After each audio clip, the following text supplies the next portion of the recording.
Wait lang, nagro garden pero may malaking elder strawberry ako.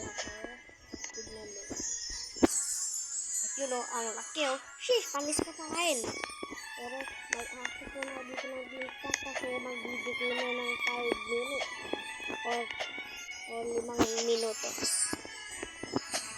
Okay, dito natin ba? Matulog pa tayo.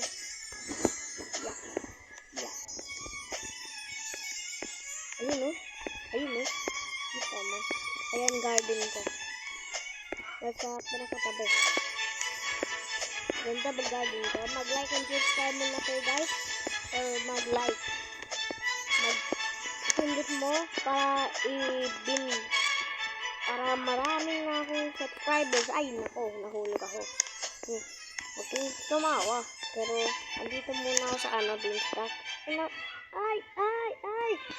Putik nga, nahulog ako. Kasi may naglib eh. Kaya, uulit na naman ako. Ay!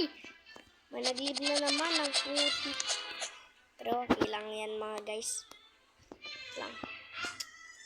Mag-admin abuse pa mami. Ay! Pero, joke lang. Pero may friend pa ako dito, oh. Ayun, yung sa kabila. Friend ko yan, pero ingat na. Ingat na guys. Part 2 naman. Sabi ko pa.